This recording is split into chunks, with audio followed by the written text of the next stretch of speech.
What's going on, everyone? My name is Nicholas Merton here from DataDash, and today is February 9th of 2024. Well, folks, I hope you all are having a fantastic day wherever you are, because in today's update, we've got a jam-packed episode. We're going to be spending some time to talk about Bitcoin's continued upward move here over the last 3 days, 3 consecutive upward moves around 2 to 3%, leaving a lot of people wondering whether or not we're about to break to new relative highs here for 2024 post the launch of the ETF. We'll spend some time to analyze the flows to try to figure out if that will be the case. But beyond that as well, I want to spend some time to talk about some really important dynamics going on at altcoin markets when it comes to some of the top performers in the near term, and whether or not this trend change will continue over the long run. We got a lot to unpack here in today's video, so if you happen to enjoy it, consider dropping a like. It's one of the greatest ways you can support the channel. Let's go ahead and kick things off. So I want to spend some time here to talk about the price action, because it definitely is significant here. After a bounce off of the 100-day, which we had indicated as an important point to watch here as we started to correct back post the launch of the ETF, we started to see price get above the 21-day moving average. And not only that, but we've also started to really clear off of that 21-day support over the last week. And this is a first positive sign here of a potential trend continuation. Now, we have to be cautious here, as it hasn't been a breach above the relative highs. We're not seeing any significant spot volume at the moment. And along with that as well, you just have to remain skeptical that this isn't some kind of distribution range post the launch of the ETF, right? That's an important dynamic to keep in mind here, guys. And I think anyone who's even been bullish throughout the past year or so will probably tell you that if they understand TA 101, that it very well could be a case that this is a channel here, or essentially a range of price, if you will, or potentially we could see some distribution, a lot of slightly higher levels or significant relative highs over a couple of weeks that get people really excited, expecting a further breakout to higher prices, which is possible. But it's probably best here to be cautious going into this environment. Let's more importantly, though, take a look at the ETF flows, right? Because again, at the end of the day, this is what's really going to matter here. And I think many people might even emphasize, with the spot volume being relatively thin across the board, it is important to understand how the ETF is looking, because this is supposedly going to be the vortex of liquidity that's just going to absorb the remaining Bitcoin. At least that's been the narrative. And it is a fair thing that we need to watch here, because it is the hope of further upside for Bitcoin, is institutional capital coming in. So what can we see here? Well, we are still seeing that some BTC is outflowing from GBTC, around 2,000 yesterday. However, in the new ETF products, we saw an acceleration of roughly around 5,000 BTC. So negating that in that sense and considering that in, essentially we had a 3,000 BTC increase on overall ETFs. And that's a pretty good number here, especially when you consider that was one of the best numbers we've had since back here on the 31st. So again, I think it's very important here to consider the fact that we need to keep watching these flows. Now, the other day we had a 757 Bitcoin increase. And again, the key point here is I don't want people to FOMO off of one really good day, right? You can have anomalies like this. It's more about a consistent trend. Are we continuing to see a slowdown in the GBTC outflows and a continued maintenance of increases in all the other ETFs? That's the biggest question mark, because if we can get a lot of days like yesterday, if we keep getting 3,000 Bitcoin coming into ETP products, or ETFs more particularly, we need to think about it on an annualized basis, right? If you could, for example, maintain 3,000 Bitcoin 365 days on average, right? Then you're talking about hundreds of thousands of Bitcoin being consumed in a single year. Now, if you, for example, maintain a lower average of 2,000 or 1,000, that's a huge difference. And this is, again, why I think it's important here to not only observe the broader trend rather than a one-day piece of metrics. I don't think that this one day is the reason Bitcoin is starting to surge, or let alone the past few days here, right, is the sole reason why Bitcoin is moving up 2 to 3%. A lot of the things that are probably leading this are probably short liquidations. The exchanges have a large influence on near-term price action, and they're able to easily drive prices in the short-term direction in order to force out positions, liquidate users, and make themselves money, right? So that's an important dynamic here to keep in mind. But over the long term, if we continue to see these flows here, guys, I understand some people who don't get to watch every one of my videos, but if you've been watching for the last couple weeks and months, I've stated very clearly here that, like, hey, if this keeps going, right, we got to get on the bandwagon. Like if you're really starting to see daily flows of thousands of BTC, that's great because it absorbs minor sell side pressure. It, along with that as well, we're absorbing all the GBTC potential sell side pressure, or at least transitioning pressure, right? So we're getting to a point here where this is just a net consumer of Bitcoin that didn't exist before. So that is definitely a positive thing if it can continue to maintain that, if it continues to outpace GBTC flows. However, there are many days here where we're barely keeping around that 1,000 BTC figure, and that puts us roughly around a $14 billion net inflow around current prices. It could fluctuate a little bit, but generally speaking, what Galaxy Digital Research came out with back a couple months to nearly a year ago on their predictions for a Bitcoin ETF. And $14 billion, or roughly speaking, a couple 100,000 or 100,000 Bitcoin per year. I know that sounds really exciting. It's not that much in the grand scheme of things, guys. We need to see this thing churning in hundreds of thousands. And if it does, then you've got your chance of getting up to six figures. But we're not there yet, right? We had many days before this where there were negative net flows, so it's important to keep that in mind. It's about whether or not this trend is going to continue to keep up here, and we can keep up that momentum.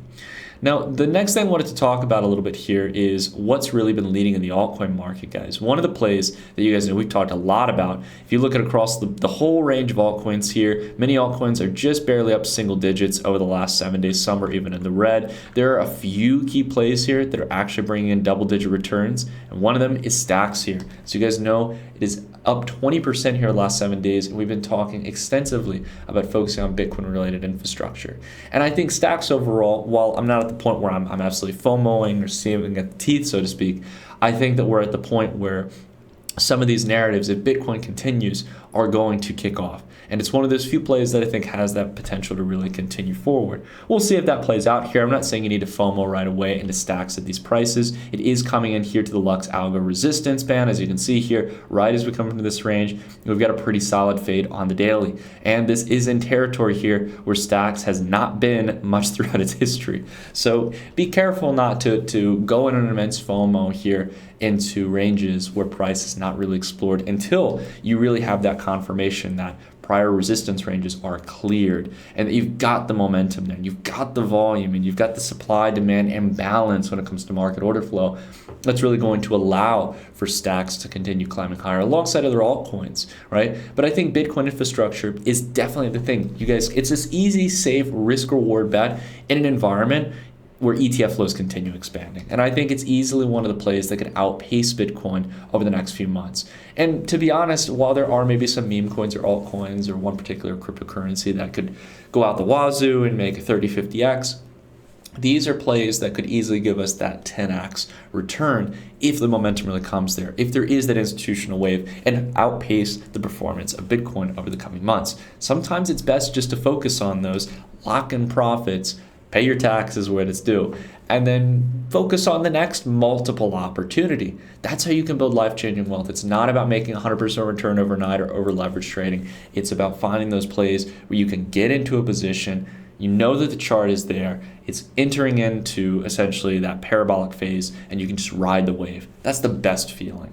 And I think there's a chance maybe Stacks could get there. It's not there yet, but it could very well get there if it clears through some of these resistance bands. Now, if you guys want to track resistance bands like this, if you want to be able to understand where you can essentially find good range of potential support entries, so for example, on a nice price pullback, you want to have a nice risk-adjusted trade setup, we're buying it at a range where price should find some support. You can utilize the Lux Algo signals and overlay tool. This is one of the many indicators you guys will get access to if you use the link down below in the description. Lux Algo is one of our partners here in the channel. It's one of the few indicator suites that I personally like to utilize when I'm doing my trading. The great thing about it is you guys can try it out for 30 days risk-free, try out some of the other things like the price action concepts indicator. There's a whole range of things you guys will get beyond some of the free indicators out there.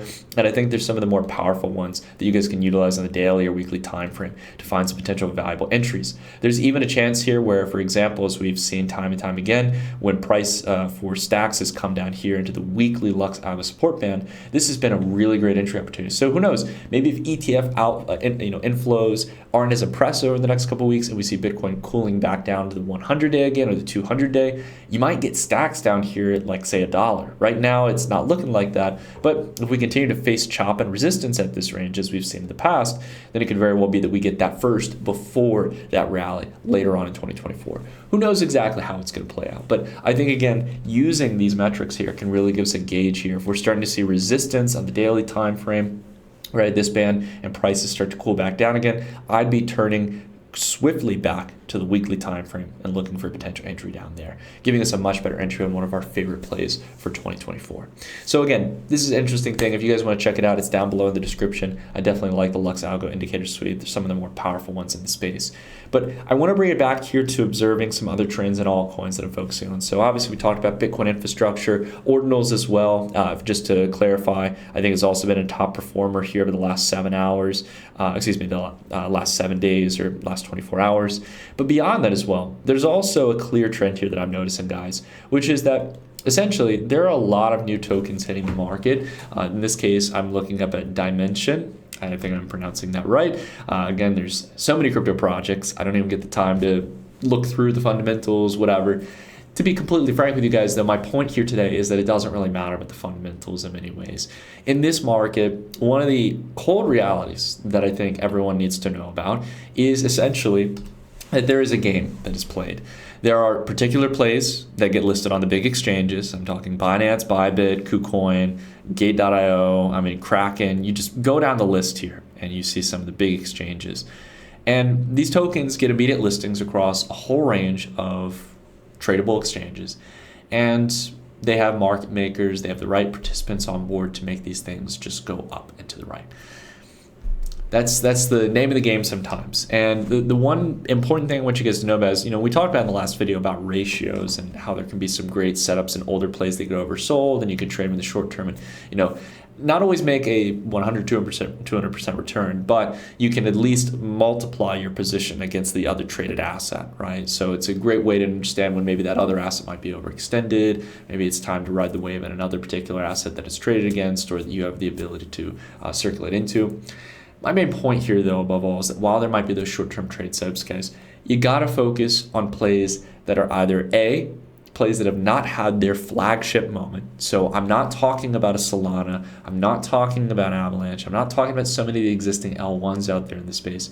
I'm talking about plays like Stacks, who are on strong narratives like Bitcoin infrastructure, on plays, for example, like DeepIn, like Render, which have had rallies in the past, but are still single-digit billion-dollar projects that can maybe go on to 10 billion plus, right? Really make that multiple move with further demand in GPUs. Or you got to focus on entirely newly listed tokens, because I understand a lot of people look at a play like Dimension and are like, the market cap is 1.1 billion out the gate. Its fully diluted market cap is 7.8. Like, what the hell, right? To me, it's definitely like, yeah, it doesn't make much sense. And I probably wouldn't be in the trades long term. But in the near term, they're very much, especially if you know how to do proper risk management, getting these things at initial launch or beforehand, you could be up substantially for the past few weeks. Now, technically, the token only launched here really on exchanges back on February 6th and February 5th. But how can you get access to these opportunities before they take off? How can you get into these positions without being a VC, without being some angel investor, or someone who's getting into the pre-sale at really cheap discounts? Well, there is one way where you can get ahead of the curve, so to speak, in a lot of these plays. And that's on platforms like Avo. They're one of our partners here on the channel. Avo is focused on trying to build an entire market around all derivatives products. So this could be futures contracts or perpetuals, or more particularly options contracts as well. There are a whole range of different really exciting features that it's aiming to build. It's aiming to build a single one-chain application that will allow for all these types of trading activities to be possible from within one single platform at high scale and in a decentralized fashion. Now, the one thing I want to talk about before some of the big updates around Avo as a platform is this example. DYM, or Dimension in this case, was able to trade here on its perpetual contracts and continued being allowed to be traded after the launch of the token well in advance, here as far back as January 5th when the perpetuals launched. And there were many opportunities here where you could pick up these pre-launch tokens at a really cheap discount. And then this thing just started to take off here from around 3.9 up to 7.8. Now, I'm not saying that's always guaranteed here, guys. I'm not here to say that there's any guarantee of returns. Sometimes, in this case, a pre-launch token may be perceived to be valued higher before it's listed, and then when it launches, it doesn't do very well, right? There are some examples of that. I would say Jupiter, I think, for example, this is another huge launch that a lot of people were really excited about ahead of time. And overall, the trend has been relatively neutral here for the most part. Now, if you got in really early in December, then in that case, you'd still be significantly up, and you could have made a significant trade move here before it started to actually open here later on in January. But my main point here is that trading these opportunities early on before they really get out in the mainstream, a lot of people are talking about them, that can be a really great way to make some solid returns early on. And Avo is one of the only platforms that really allows anyone to do this in a decentralized fashion. I think it's very, very cool here. And again, overall, if you guys haven't heard, Avo is not an entirely new project. It comes from the team that developed Ribbon Finance. Ribbon Finance was originally focused on option vaults that were aimed at focusing on generating sustainable yield in the DeFi space. However, now they've made this major migration with Avo, not only in a brand sense, but outside of that as well, and focusing on building an app-centric chain that's focused on derivatives contracts to be the prime area for all these activities. You can think about it in many ways as a comparison or competitor to DYDX and some of the other derivatives platforms in the crypto space that are offering much higher throughput, practically gasless transactions or low-cost transactions in the network, and the ability to access deep liquidity for derivatives contracts, whether that be perpetual futures or along with that as well, options contracts, which is one of the new relatively exciting things that Avo is offering to the market. So I definitely recommend, whether you're interested in like a project in the space that is building a large set of infrastructure for this huge use case in crypto, or if you're interested more particularly in some of the activities that it offers, like its farming program, the Avo airdrop that's coming up, and also maybe even engaging in some of the services it offers, I definitely recommend you guys checking the link down below in the description. For me personally, I think that this is, again, this idea of being able to get access to early stage launch tokens. So far, it's proving to be a really exciting entry point opportunity. And it's something that I think, so long as the market is remaining relatively optimistic, there are new projects coming to the forefront, that's where I'm going to be looking to potentially making some trade opportunities. So definitely keep an eye on that. But nonetheless, guys, I want to take it back here to talking about Bitcoin, because I know that a lot of people are feeling FOMO here. I know there's been a nice acceleration here from the lows. If we take it from those absolute lows, I think it's around a 19-20% move in Bitcoin's price. But at the same time, we need to be cautious here, because every single time Bitcoin's come up into this range, similar to where the ETFs were launched on the market, we need inflows to show up to the plate. We need to see that there are continued buy-side pressure on the OTC desk in order to continue contracting that supply, because there is going to be increased sell-side pressure as prices move higher. We've seen that consistently in previous bull markets, even if you want to see this as a bull market, or even in short-term moves in price. Doesn't matter how you feel about the market right now. We need to see price clear through this easily and showcase that this is no longer resistance, that the ETF has overall been a net positive event. There were a lot of outflows that he made up for, and we're only seeing, again, a couple $1 billion here in the Bitcoin ETF here over the past 2 months since it's really launched. So we need to see a lot more show up to the plate here if we want to reach some of the higher estimates that people had of tens of billions of dollars coming in the first year. Time will tell here. That's why we're going to continue to watch the average, 7-day average of ETF flows to really see if that trend is building up here, or if we need more time before institutions really start scooping up Bitcoin. We got a lot to cover here over the coming week, guys. Again, there's going to be a lot of exciting conversations. So I'll see you guys on Monday at 6 a.m. Eastern Standard Time. Take care, everyone, and have a great rest of your week.